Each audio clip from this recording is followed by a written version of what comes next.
Olá, irmãos, boa noite, graça e paz. Sejam bem-vindos ao lugar de culto, de adoração a Deus. Nós vamos continuar a nossa meditação na carta de 1 aos Coríntios. Temos feito a exposição dessa carta. Eu quero convidar os irmãos a abrirem no capítulo 2. Nós concluímos o capítulo 1.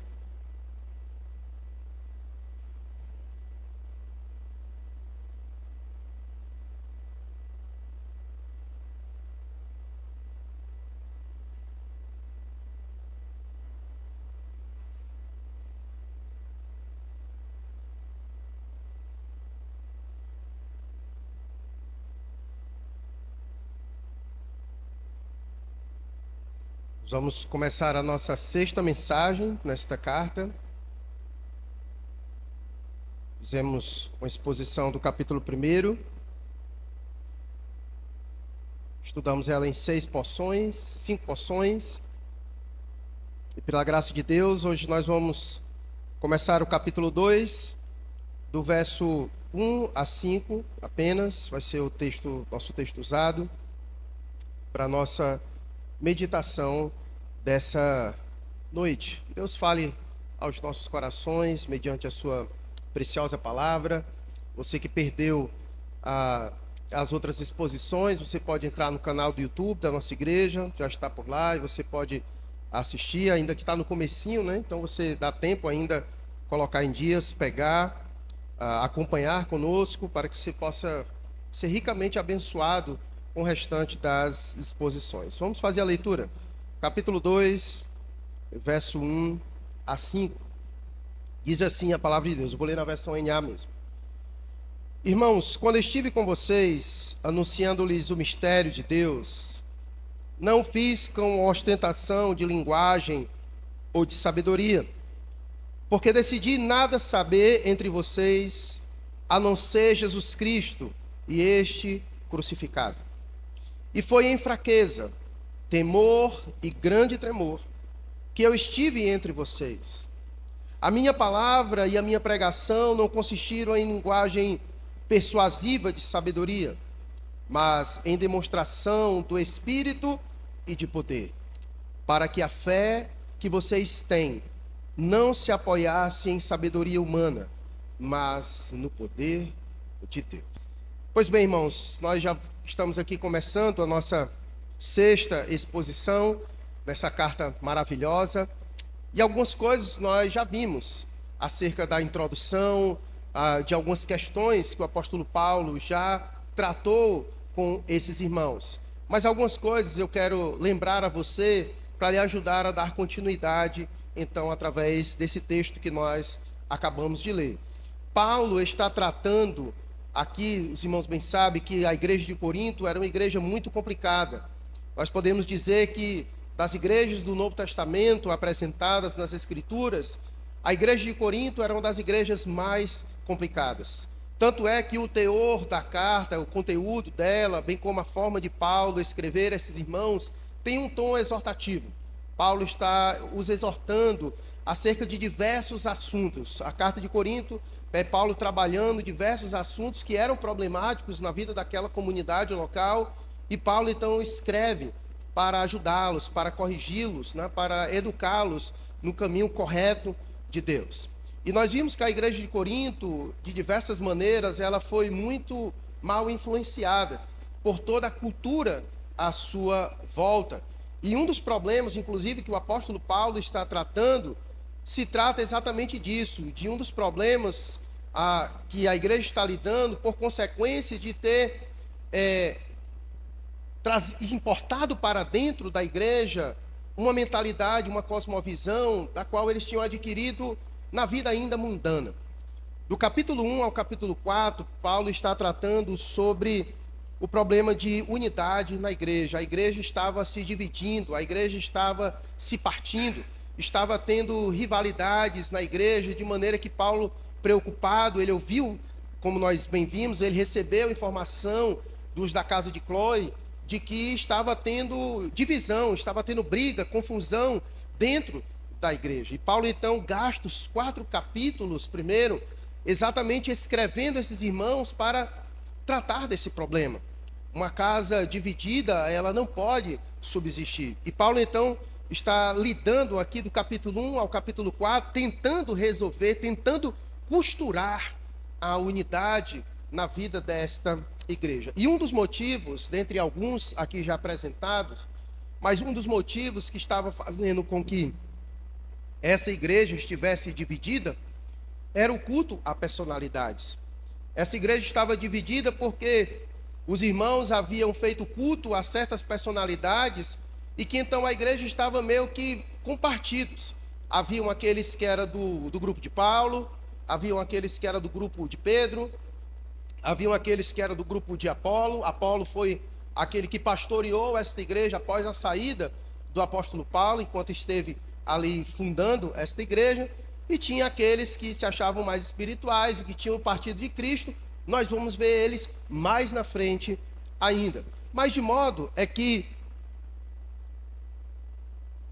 a igreja estava dividida em cultos a personalidades. E isso eles haviam importado para dentro da igreja por causa da forma deles de pensar grega. Era de costume daquele povo eles idolatrarem os filósofos, os sofistas. Então, quando eles se converteram, eles trouxeram esse costume para dentro da igreja. E começaram a querer também fazer um culto à personalidade, a idolatrar certos tipos de homens. E eles faziam isso com critérios equivocados. Eles mediam a espiritualidade do indivíduo pela sua capacidade de eloquência, pela a sua retórica, pelos seus sofismas, pela sua capacidade de falar bem, de convencer, de persuadir as pessoas, até porque naquele contexto havia muitas escolas que preparavam os indivíduos para esse tipo de oratória, né? Então, você tinha um grupo aí dos sofistas, que eram pregadores itinerantes, peregrinos, e que tinham como esse objetivo cativar as multidões. E a maneira e o método que eles usavam para cativar os seus ouvintes era exatamente usando estratégias de sofismas, de uma eloquência, uma oratória, retórica. Era o homem capazes de, em uma frase, levar uma multidão a chorar e na outra seguinte ser capaz de levar essa mesma multidão a sorrir. Tamanha era a capacidade de persuasão que esses homens tinham, a sua habilidade de oratória e de retórica. E pois bem, eles usavam desses artifícios, eles estavam então usando esses artifícios para fazer isso dentro da igreja. Então eles diziam: olha, Paulo fala melhor do que Apolo.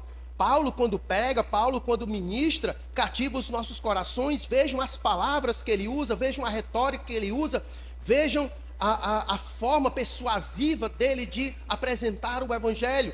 E aí o outro: não, o Apolo é que é melhor. O Apolo, quando fala, todo mundo aqui chora, ele mexe nos nossos corações, é um homem de eloquência. Veja o vocabulário dele, tão rico. O homem, quando fala, usa palavras tão maravilhosas. Enfim, e havia então essa disputa interna, exatamente no culto a personalidades, usando essas características que eles haviam importado da cultura grega. E Paulo, então, quando escreve para esses irmãos, Paulo diz: meus irmãos, parem com isso. Vocês estão exaltando coisas das quais Deus não exalta. Esse tipo de sabedoria, esse tipo de coisa que vocês estão vislumbrados com ela, na verdade isso não faz parte do contexto de vocês. E Paulo começa a usar uma série de argumentos para mostrar a eles que não tem nenhum sentido essa postura que eles estão tendo e que está causando divisão no meio deles. De maneira que Paulo diz: olha, vocês idolatram tanto as personalidades, olhem para vocês, meus irmãos. Quem eram vocês? Pessoas simples. E Paulo vai dizer aqui no capítulo 1, Deus não escolheu pessoas de nobre nascimento, Deus não escolheu pessoas de renome, Deus escolheu pessoas simples. Olhem para vocês, a comunidade. E Deus fez isso para envergonhar os sábios dessa geração. Deus fez isso para confundir as coisas, para confundir aqueles que se acham alguma coisa. E agora, no capítulo 2, Paulo vai dizer, olha, Deus, ele pega exatamente o caminho contrário ao que vocês estão pensando. A perspectiva de Deus é totalmente diferente da cultura ao redor de vocês. Vocês estão valorizando aquilo que, na verdade, Deus olha para ele e diz, isso é loucura. Enquanto o mundo olha para a forma de Deus agir e diz que isso é loucura, Deus já disse dessa sabedoria do mundo que isso é loucura. E Deus pega um caminho totalmente diferente. Deus escolheu salvar os pecadores por meio do seu Filho, por meio da crucificação dele, e por isso que isso é loucura para os gentios, isso é escândalo para os judeus. Deus escolheu levar essa mensagem por meio de homens simples, e por meio de uma mensagem que é uma contradição no meio do mundo. Então Paulo está usando esses argumentos para mostrar aos irmãos o caminho que Deus pegou até eles, a fim de que acabe com isso na igreja. Então, a última mensagem que nós tivemos foi Paulo chamando eles a olhar para eles mesmos, tanto é que o versículo 26 diz isso, irmãos, considerem a vocação de vocês. Não foram chamados muitos sábios segundo a carne, nem muitos poderosos, nem muitos de nobre nascimento. Então, Paulo chama eles a olharem para eles. E agora, no capítulo 2, Paulo vai lembrar eles, olha, vocês estão fazendo um culto a mim. Agora deixa eu lembrar vocês como foi que eu estive aí com vocês. Tem gente que está querendo me colocar num pedestal e dizer coisas ao meu respeito que não é verdade. Deixa eu lembrar vocês como foi que eu estive aí no meio de vocês. E como foi que eu levei o evangelho. Como foi que eu levei a palavra de Deus. Por isso ele começa o capítulo 2 dizendo, irmãos, quando estive com vocês, ele quer agora trazer à memória os irmãos. Vocês estão com o pensamento errado, mas eu quero lembrar vocês precisam ser lembrados. Como foi quando eu estive aí com vocês? Então ele situa eles no tempo. Irmãos, quando estive com vocês? A pergunta é, quando Paulo esteve com eles? Quando Paulo esteve com eles? Paulo esteve com eles em Atos capítulo 18. Coloca para nós aí só para a gente dar uma lida, só para situar você.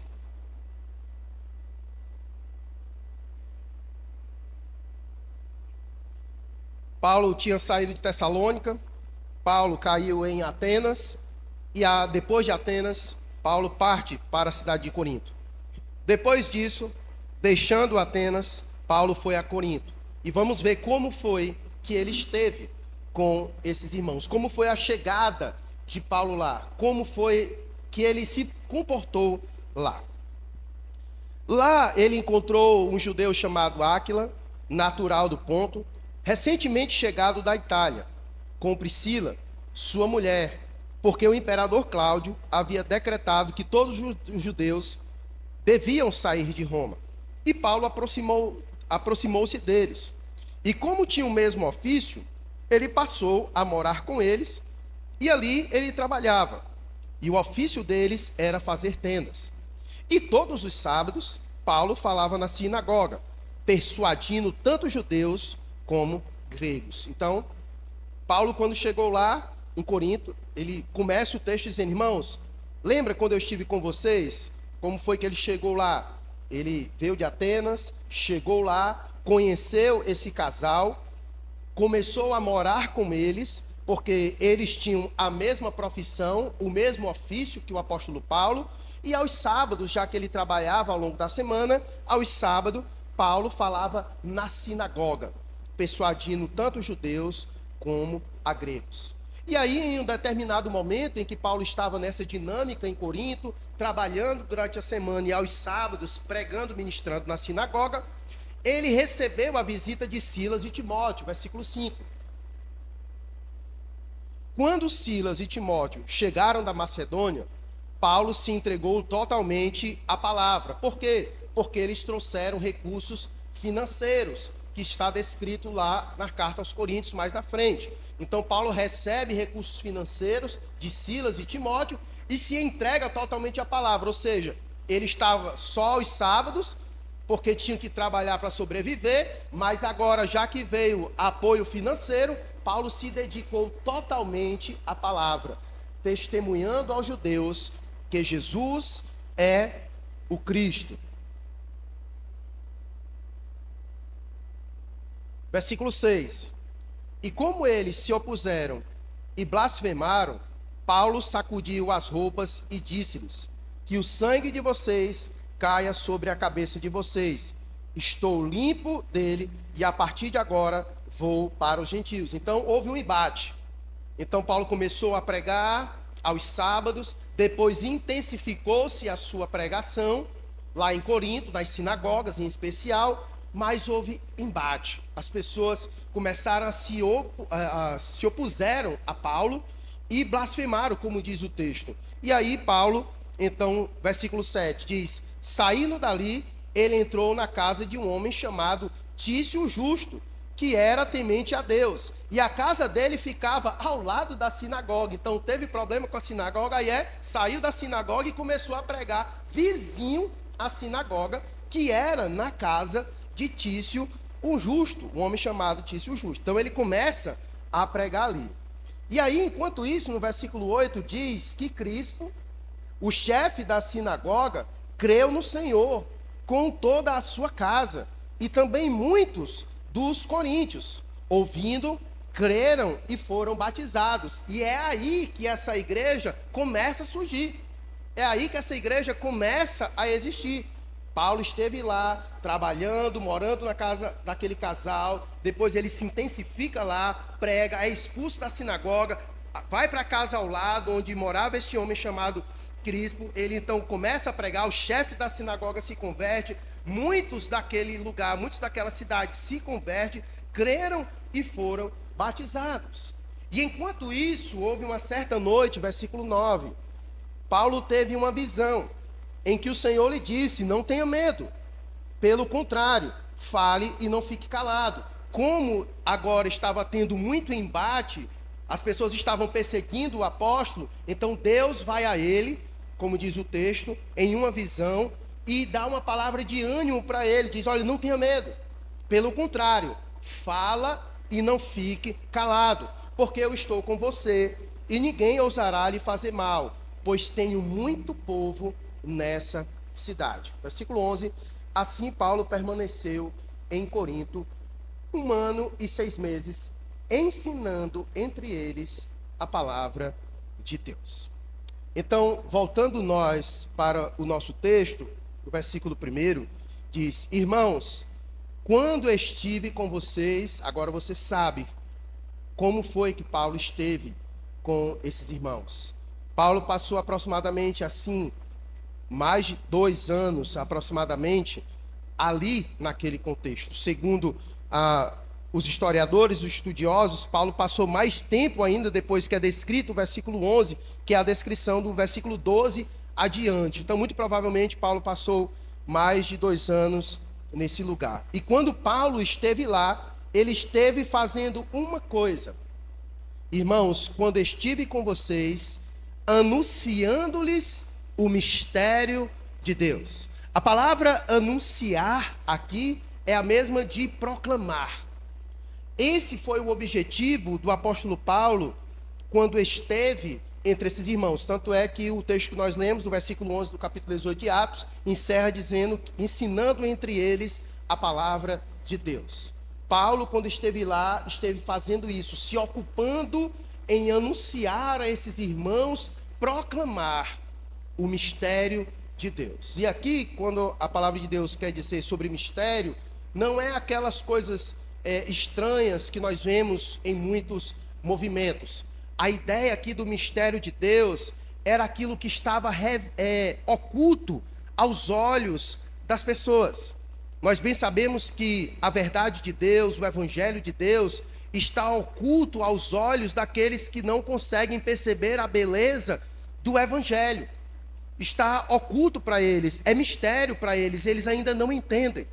É preciso, como nós vamos ver mais adiante, a ação do Espírito Santo sobre a vida do indivíduo, desvendando-lhes a cegueira para que ele possa agora entender os mistérios de Deus. E no caso aqui, ele está especificando acerca de Cristo Jesus. Para eles ainda era muito estranho a ideia de Deus ter escolhido salvar o mundo mediante a morte do seu filho. Isso era loucura, isso era escândalo. E isso aqui é apresentado como mistério. Mas Paulo estava exatamente anunciando para eles o mistério de Deus. Aquilo que era oculto para ele, aquilo que era mistério, Deus estava desvendando. Deus estava revelando por meio da pregação, da ministração. E Paulo então estava apresentando Cristo Jesus naquela cidade, tornando a sabedoria de Deus conhecida daquele povo. Paulo então estava fazendo isso. Então a missão de Paulo era essa. Paulo estava com esses irmãos, anunciando-lhes o mistério de Deus. E o método que Paulo fez isso? Qual foi o método? Nós vamos ver aqui 3 coisas: o método, o conteúdo e a atitude de Paulo no exercício do seu ministério, em anunciar o mistério de Deus, em anunciar a verdade de Cristo. E aqui é onde entra agora o contraponto, porque os irmãos estavam idolatrando Paulo e se dividindo na igreja, exatamente porque eles estavam atribuindo a Paulo e aos outros uma habilidade retórica dos sofistas, dos gregos, de uma linguagem persuasiva, de sabedoria, de estratégias. E Paulo vai dizer: olha, irmãos, quando eu estive com vocês, eu anunciei os mistérios de Deus, eu proclamei, eu preguei a Cristo Jesus. Contudo, o método que eu usei, não fiz com ostentação de linguagem ou de sabedoria. Eu não peguei o caminho que vocês exaltam. Eu não peguei o caminho que vocês enaltecem diante dos pregadores e dos oradores diante de vocês. Eu não usei desse artifício que vocês idolatram tanto. Eu não peguei esse artifício. Então ele começa com uma negativa, apresentando o seu método. Não fiz com ostentação de linguagem ou de sabedoria. Inclusive ele vai dizer um pouquinho mais no capítulo 4. Coloca aí versículo 4, quer dizer, versículo 4. Ele diz: olha, a minha palavra e a minha pregação não consistiram em linguagem persuasiva de sabedoria. Ou seja, pode voltar lá para o verso. Então, ele diz: olha, a minha palavra e a minha pregação não consistiram em linguagem persuasiva de sabedoria. Paulo deixou muito bem claro esses irmãos. Havia um método, como já foi dito aqui, não só havia, mas como ainda há. Métodos de persuasão, de convencimento. Métodos que se estuda e se aprende. E eu acredito que hoje, com acesso às redes sociais, a gente consegue perceber isso claramente. Pessoas que têm uma capacidade de oratória muito grande.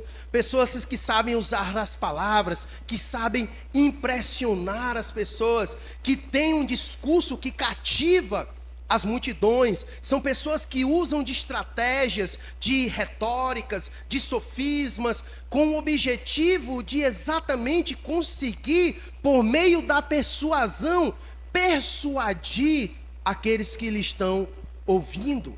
E Paulo vai dizer: olha, eu quando estive com vocês, eu não usei dessas coisas. Eu não usei de estratégias humanas para tentar convencer vocês acerca do mistério de Deus. Aqui um ponto muito importante. Existem certos métodos que não são condizentes com a mensagem da cruz. Paulo estava lá, ficou lá, anunciando os mistérios de Deus, e ele vai dizer que existem métodos que não são apropriados para a ministração da palavra de Deus. E isso nós temos reiterado aqui várias vezes. Existe um método que agrada a Deus. Não é simplesmente chegar aqui e pregar a mensagem da cruz de qualquer jeito, ou usando métodos inadequados.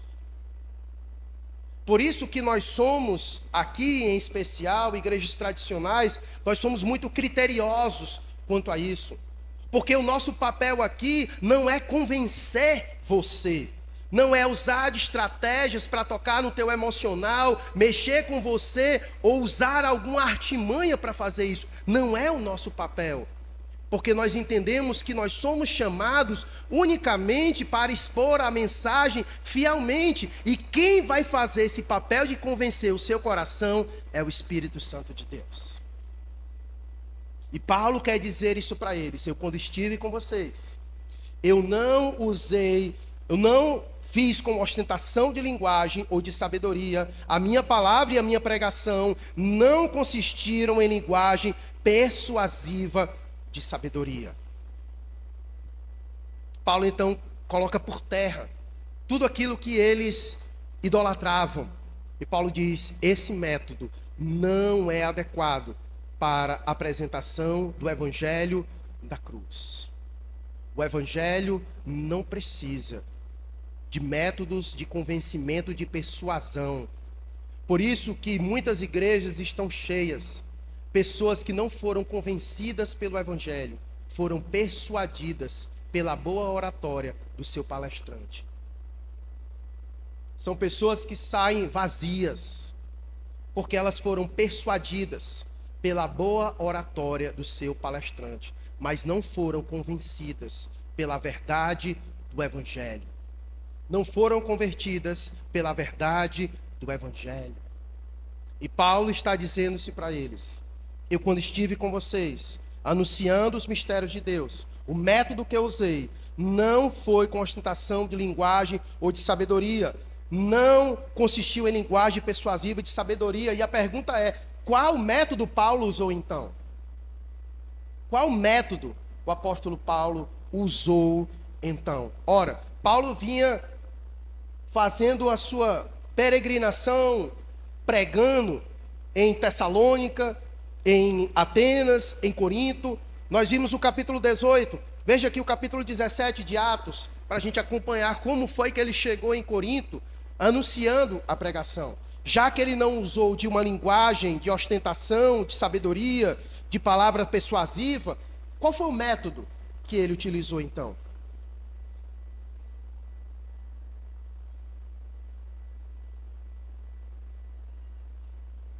Atos 17.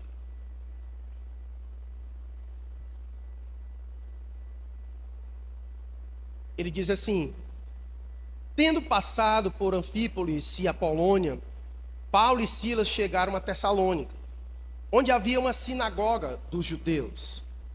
Paulo, segundo o seu costume, foi procurá-los e por 3 sábados discutiu com eles a respeito das Escrituras, expondo e demonstrando ter sido necessário que o Cristo padecesse e ressuscitasse dos mortos. Paulo dizia: este Jesus que eu anuncio a vocês, ele é o Cristo. Então foi esse o método que o apóstolo Paulo usou, expondo as Escrituras. Discutiu com eles a respeito das Escrituras, expondo as Escrituras e demonstrando ter sido necessário que o Cristo padecesse e ressuscitasse dos mortos. Esse é o objetivo de todo pregador. Todo homem que sobe aqui em cima, ele só tem um método a utilizar: abrir as Escrituras, apresentar as Escrituras, discutir o texto, as Escrituras, expondo, demonstrando exatamente o que o texto diz. E Paulo fez exatamente isso em Tessalônica, Paulo fez isso em Atenas, Paulo fez isso em Corinto. Esse era o corpo do desenvolvimento, do método do apóstolo Paulo. Por isso que é impróprio um homem, quando sobe aqui, ele lê o texto, fecha a Bíblia e começa a falar de coisas que não faz nenhum sentido com o texto que ele leu. E no final você pergunta: meu Deus, para que ele leu esse texto? A função do pregador é abrir o texto, ler o texto, explicar o texto e aplicar o texto. Se ele não fizer isso, ele não pregou. Ele não pregou. Ele deu uma palavra. E é exatamente isso que acontece na maioria das igrejas do mundo inteiro hoje. Homens que sobem, leem a Bíblia, não explicam o texto, não expõem as escrituras, usam de linguagem persuasiva, usam de retórica. O seu objetivo é cativar o coração dos seus ouvintes. E eles usam os artifícios das luzes, das músicas, de tudo no mundo, para convencer o homem por meio da sua persuasão. São homens que não pregam as escrituras, são palestrantes, coachings, mas que não pregam as escrituras. E Paulo diz a esses irmãos: eu, quando estive com vocês, eu não fiz com ostentação de linguagem ou de sabedoria, não usei de linguagem persuasiva de sabedoria, mas Paulo, por onde passou, ele usou um método. Ele apresentou as escrituras, ele expôs as escrituras, ele discutia acerca das escrituras, demonstrando às pessoas ter sido necessário que o Cristo padecesse e ressuscitasse dentre os mortos. Esse era o método do apóstolo Paulo. Por isso, versículo 2 do nosso texto. Ele diz: porque decidi nada saber entre vocês, a não ser Jesus Cristo e este crucificado. O porquê junto é a ideia exatamente do argumento em que ele está usando. Ele disse o porquê que ele não usou dessa linguagem. Por que ele não usou da ostentação da linguagem de sabedoria? Porque ele decidiu nada saber a não ser Cristo Jesus e esse crucificado. E esse tipo de método é inapropriado para esse tipo de mensagem, o conteúdo. Então Paulo apresenta o método que ele usa e agora ele apresenta o conteúdo. O conteúdo, aquilo que é transmitido. Ele apresenta o método e agora apresenta o seu conteúdo. Meus irmãos, existem certos métodos que é extremamente inapropriado para o conteúdo. Certa vez eu ouvi nunca esqueci, uma ilustração do Augusto Nicodemos, em que ele usou um exemplo para explicar isso. Imagine você ir na minha casa e naquele dia eu vou servir sopa para você. E aí, quando chega o momento da refeição, a sua sopa vem em um pinico. E você diz: pastor, um pinico. Eu digo: meu irmão, eu comprei, ele está novo, nunca foi usado. Por mais que ele nunca tenha sido usado, por mais que ele esteja limpo, comprou, chegou agora, é um recipiente inapropriado para aquilo. Certos métodos que as pessoas usam para pregar o evangelho é sopa no pinico. É sopa no pinico. Existem certos pregadores que é sopa no pinico. É o cara que está ali para fazer as pessoas rir, é sopa no pinico. É o cara que está ali para fazer você chorar, é sopa no pinico. Ele está usando métodos inapropriados para a mensagem que ele está carregando. Então é uma ilustração boa. Por mais que a comida esteja ali, mas o recipiente é inapropriado para o conteúdo que está lá dentro. E Paulo quer dizer isso, por isso ele diz no verso 2: porque decidi nada saber entre vocês, a não ser Jesus Cristo esse crucificado. Por isso eu não usei de linguagem de ostentação ou de sabedoria, porque não dá certo. É esvaziar a mensagem da cruz. É esvaziar essa mensagem, ela é inapropriada. Portanto, esse negócio de que o importante é pregar a mensagem está equivocado. Aqui eu poderia apresentar mais de imediato a gente já sabe que existem métodos que não são apropriados. Tanto é que Paulo está dizendo que não fez com ostentação de linguagem ou de sabedoria. Por quê? Porque essa mensagem é inapropriada para a mensagem, o conteúdo. Qual é o conteúdo? Jesus Cristo e esse crucificado. É bem simples o texto de entender. Então, no mínimo, nós chegamos a essa conclusão. Por isso que certas coisas não é apropriado para a liturgia de culto. Por isso não se pode substituir a pregação da mensagem por uma peça teatral. Por isso que não pode substituir a pregação da palavra por dança aqui em cima. Porque se eu fizer esse movimento aqui, você entendeu o quê? Isso quer dizer o quê? Está entendendo? Se eu der uma volta aqui igual o Michael Jackson, você vai entender o quê? É inapropriado. É inapropriado para a mensagem, para o conteúdo. Para o conteúdo. Por isso que não se pode pregar de qualquer jeito.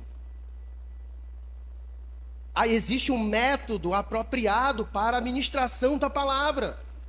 Se o conteúdo for Cristo e este crucificado, usar qualquer coisa é tirar o brilho dessa mensagem. É tirar o holofote da mensagem do Cristo crucificado e colocar no orador, e colocar no pregador. É esvaziar essa mensagem. Então por isso ele diz: porque decidi nada saber entre vocês, a não ser Jesus Cristo e esse crucificado. E aqui é uma direção muito precisa do apóstolo Paulo para todo aquele que se propõe a falar sobre Jesus. Decida. Paulo decidiu. Paulo decidiu. Paulo era um homem extremamente instruído. Paulo falava pelo menos 3 idiomas. Paulo era um homem que era de Tarso, uma cidade extremamente universitária, acadêmica, só perdia para Atenas e para Corinto. Era um homem extremamente instruído, tinha uma linguagem certamente muito erudita, um homem muito conhecedor de muitas coisas. Mas Paulo decidiu colocar tudo isso de lado para não atrapalhar a mensagem do Cristo crucificado. Portanto, o meu papel quando subo aqui não é conquistar você por meio do meu vocabulário, por meio da minha forma de falar, não. O objetivo não é esse. E tem muitos pregadores que sobem para impressionar a sua plateia. Mas o objetivo não é esse. Paulo decidiu.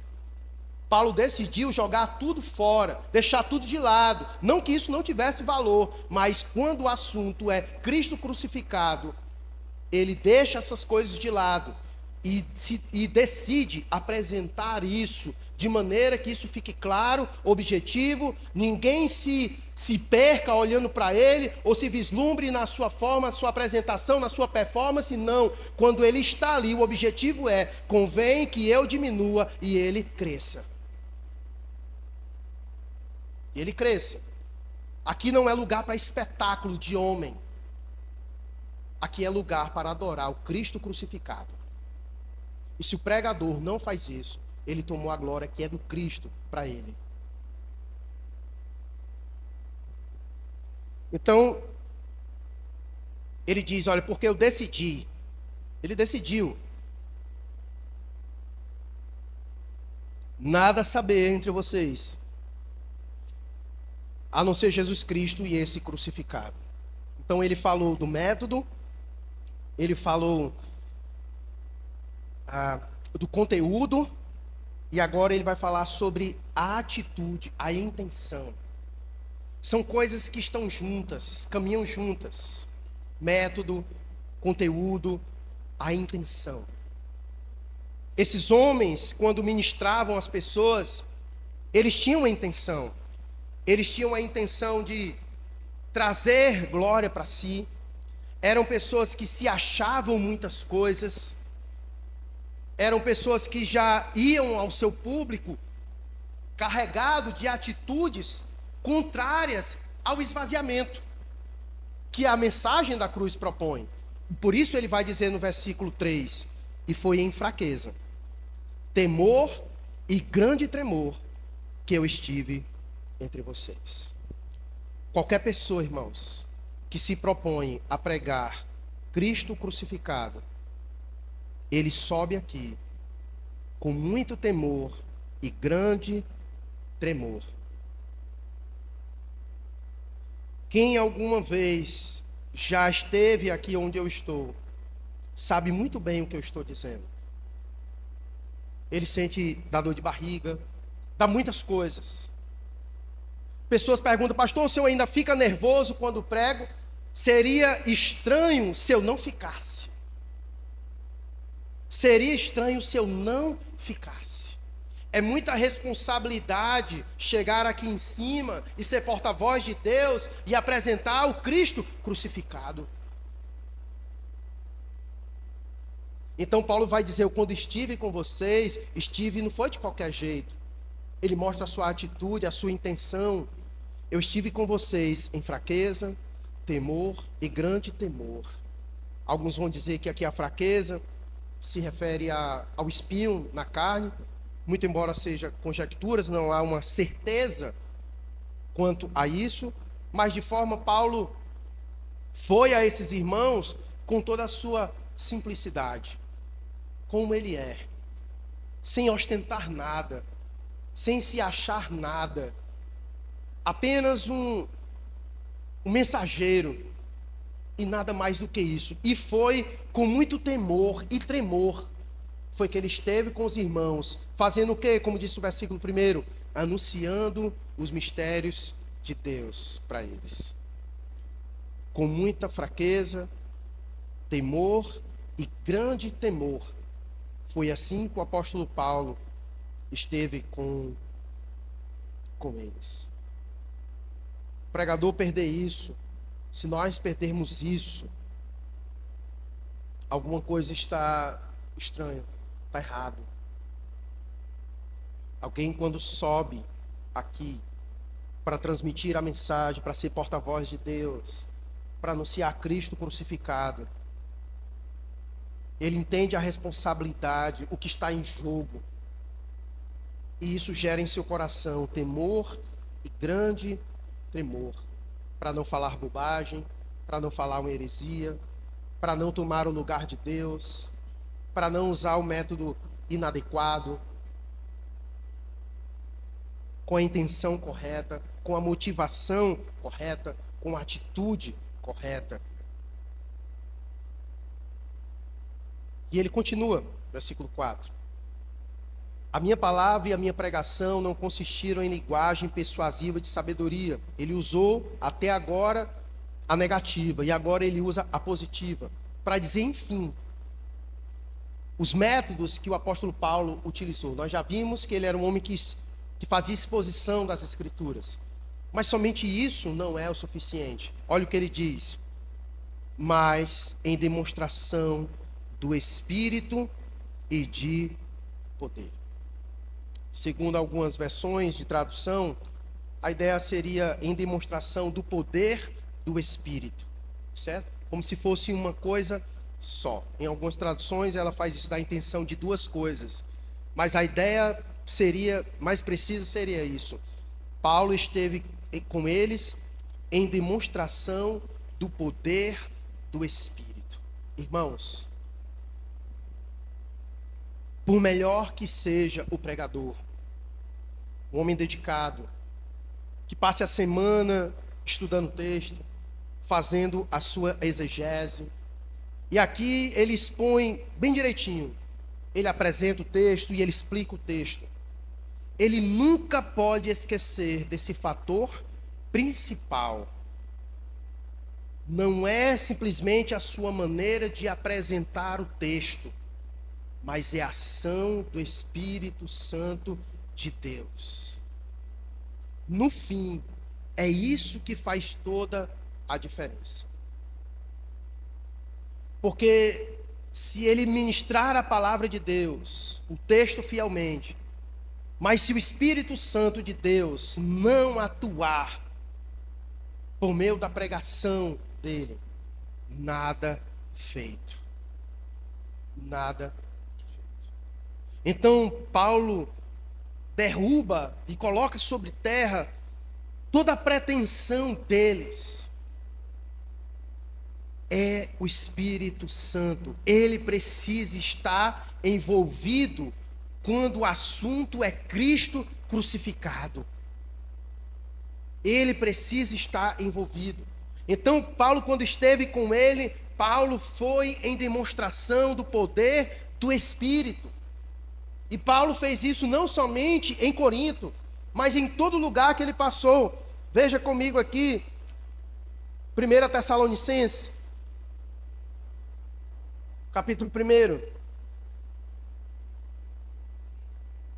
versículo 4. Ele diz: sabemos, irmãos amados por Deus, que Ele os escolheu, porque o nosso Evangelho não chegou a vocês somente em palavras, mas também em poder, no Espírito Santo e em plena convicção. O Evangelho chegou a vocês não somente em palavras, mas também em poder, no Espírito Santo e em plena convicção. É assim que as coisas acontecem. Quando um pregador sobe para ministrar a palavra de Deus, ele não vai confiando simplesmente na sua boa entrega da palavra, mas ele vai confiando no poder do Espírito Santo de convencer o homem verdadeiramente. É nisso que ele tem que se agarrar. É na ação do Espírito sobre a vida dele. Essas duas coisas caminham juntas. Ele faz o seu dever, ele faz o seu papel, a sua parte, aquilo que lhe compete. Ele estuda o texto com tremor, com temor, com desejo, entusiasmo de apresentar a verdade de Deus. Mas ele faz isso debaixo da submissão do Espírito. Porque no fim, é isso que vai fazer toda a diferença. O Espírito Santo de Deus agindo no meio da igreja, mediante a exposição fiel das Escrituras. É assim que você consegue identificar bons pregadores. Homens que são fiéis na exposição do texto e que são cheios do Espírito Santo de Deus na ministração da palavra. Então ele diz: a minha palavra e a minha pregação não consistiram em linguagem persuasiva de sabedoria, mas em demonstração do Espírito e de poder. E agora ele vai dizer a razão, o porquê que ele usa esse caminho. Versículo 5: para que a fé que vocês têm não se apoiasse em sabedoria humana, mas no poder de Deus. Perceba como ele tira do homem e deposita em Deus. É exatamente para isso. As pessoas, quando vão à igreja, elas não devem ir porque elas gostam de ouvir aquele cara pregar pelos métodos que ele usa. Não é simplesmente isso. Porque às vezes a pessoa pode se apoiar nele. As pessoas podem se apoiar na sabedoria humana, nas estratégias dele, na capacidade persuasiva dele, na sua linguagem que empreende, que cativa. E as pessoas depositam a sua fé em homens, mas não no poder de Deus. E Paulo diz: essa foi a razão pela qual eu, quando estive com vocês, eu não usei de linguagem persuasiva de sabedoria, para que a fé que vocês têm não fosse apoiada em personalidades. É muito triste quando você vê pessoas que saem de igrejas para outras por causa de personalidades. Por causa de personalidades. Não. A sua fé se apoia em quê? É em homens. É por isso que, quando um rebanho faz isso, quando o seu líder cai, todo mundo cai, porque se apoiam em figuras humanas. Não se apoia no lugar correto, não está no lugar certo. Então ele disse: para que a fé que vocês têm não se apoiasse em sabedoria humana, mas no poder de Deus. Esse é o objetivo final do apóstolo Paulo. E aí eu quero encerrar, irmãos, trazendo essa aplicação para nós. Deus decidiu se revelar ao mundo dessa maneira.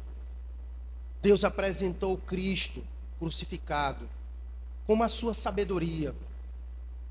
E nós já vimos que isso é loucura para o mundo. É loucura para o mundo.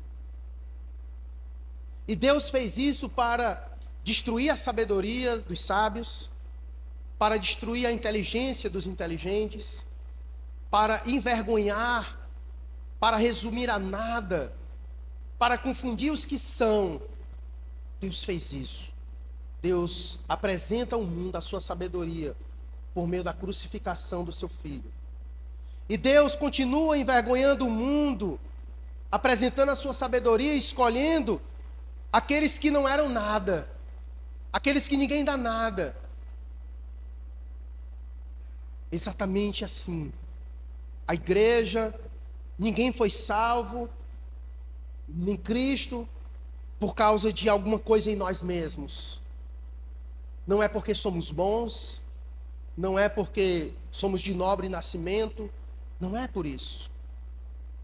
E o meio que Deus escolhe para alcançar esses é mediante a pregação fiel das Escrituras. Não com fundamento em sabedoria humana, em ostentação de linguagem persuasiva, não. Mas na exposição fiel das Escrituras. Na exposição fiel das Escrituras. Homens que pregam com fidelidade as Escrituras, submissos ao Espírito Santo de Deus. É esse tipo de coisa que nós devemos encontrar valor. É nisso que nós devemos nos apoiar. É isso que define igrejas boas de uma má igreja. Como elas lidam com o Evangelho. Como elas apresentam Cristo crucificado. Se você chega em uma igreja onde, meu irmão, eles oferecem sopa no pinico, pega o beco. Sopa no pinico, ninguém toma. Porque a sua consciência está lá. Não faz o menor sentido. Não faz o menor sentido. É um recipiente totalmente inapropriado para essa mensagem. Para essa mensagem. E nós somos chamados a pregar Cristo crucificado, a anunciar os mistérios de Deus. E nós podemos fazer o que Paulo fez: decidir nada saber, a não ser Jesus Cristo e esse crucificado. Que seja esse o nosso objetivo. Você não precisa elaborar muitas coisas. Você precisa ser claro na apresentação de Cristo crucificado, na dependência e na submissão do Espírito Santo de Deus. Porque se aquela pessoa via crer, ela não se apoiou na sua sabedoria, mas no poder de Deus.